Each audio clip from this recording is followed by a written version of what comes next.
Hello, welcome to MoG Instructionals, a video series from the Mark of a Gentleman blog. My name's Blake. Now, here at the MoG, we get a lot of different letters from all sorts of places, people, gentlemen from all sorts of walks of life, through carrier pigeons, sitting around in my apartment, talking, fax machine, snail mail. And one of the most common questions that we get 9 times out of 10 is common tie etiquette. What do you do with slim tie? What's the difference between a Windsor, a half Windsor? How do you tie a fat tie different from a slim tie or a medium, 2-inch, 1-inch? So many questions. So what we like to do is to break it down really nice and simple and start off with just a plain instructional video on how to tie the 2 most common knots, a half Windsor and a full Windsor.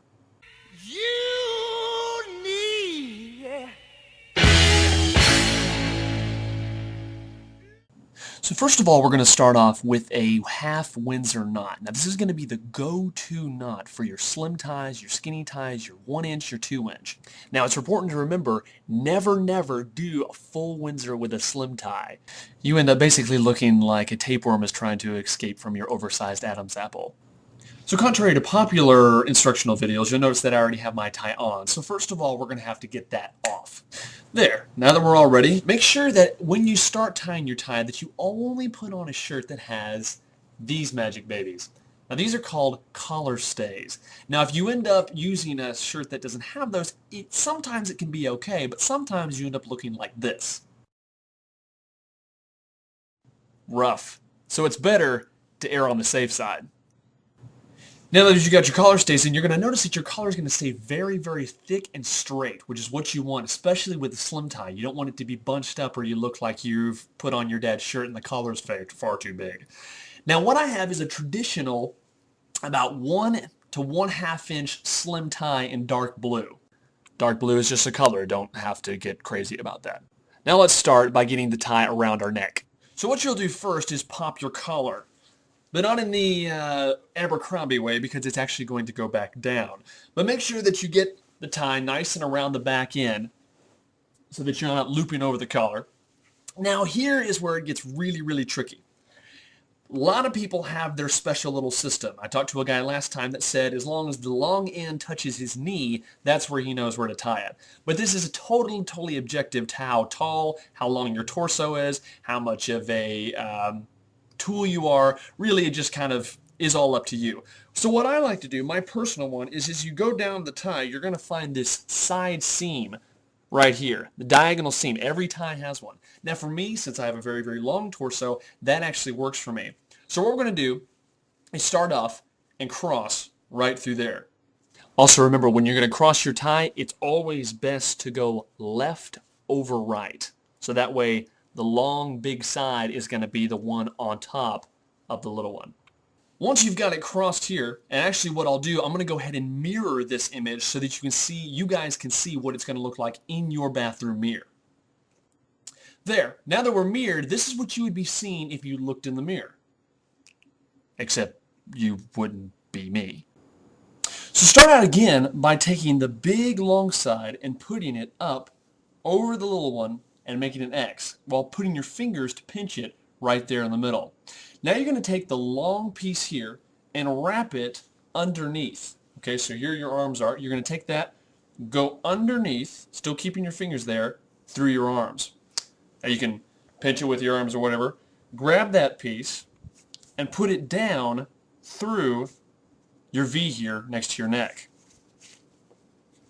Now cinch that down, it's nice knot here, okay?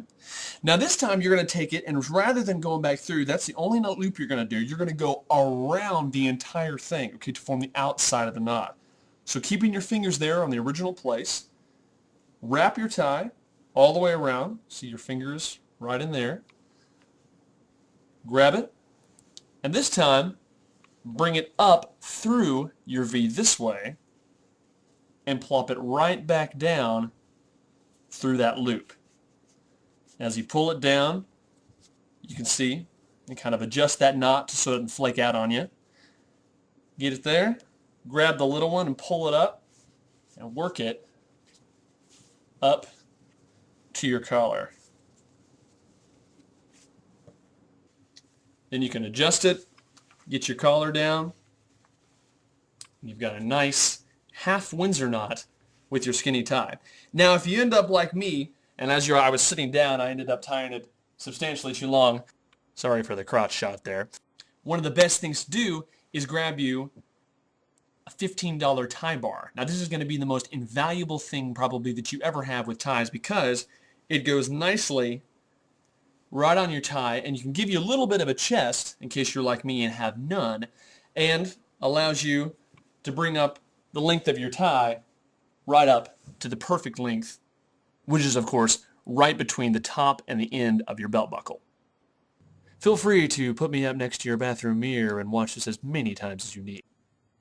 Now that you've had a chance to tackle the half-Windsor, now let's tackle the big boss, the full Windsor knot.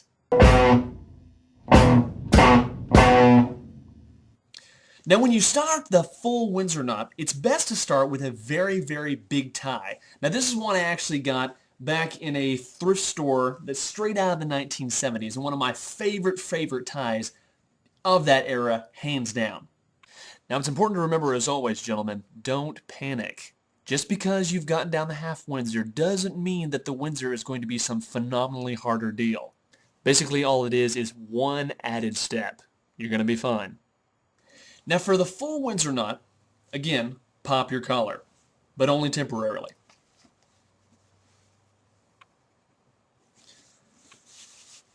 Once you've got the collar and tie in place, this time you're going to want to give yourself a lot of slack in your tie.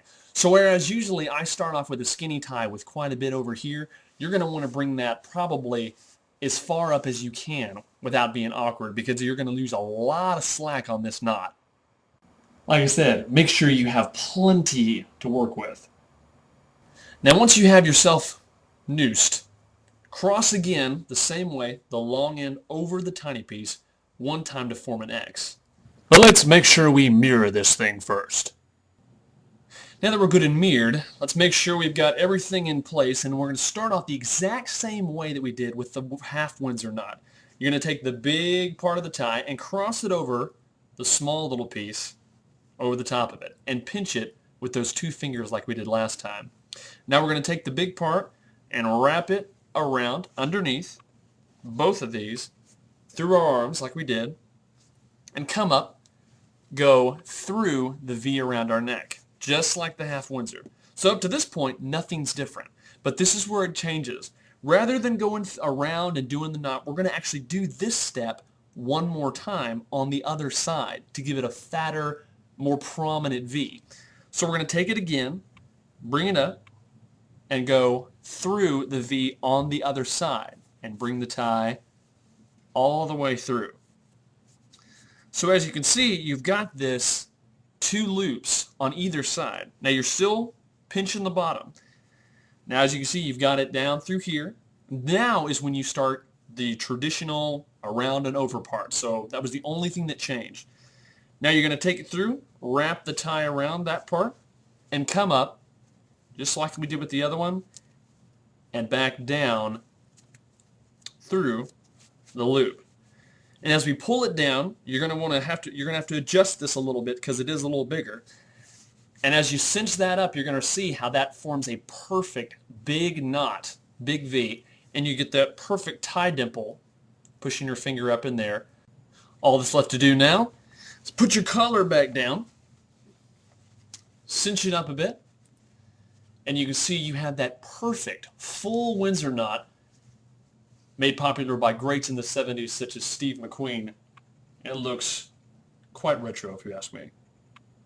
A note to remember, slim ties almost always require a tie bar. Not necessarily to keep it out of your spaghetti, but because it gives you that sleek, elegant Mad Men Don Draper type of cool. Fat ties, not so much. You end up looking like a 1920s banker that has to look the other way every once in a while when dirty money comes in your bank or one of your department heads has to go sleep with the fishes. Well, that does it for this MoG Instructional. Thank you so much for watching. Stay tuned to the Mark of a Gentleman blog for more stylish advice in video form and otherwise. Cheers, gentlemen. But I know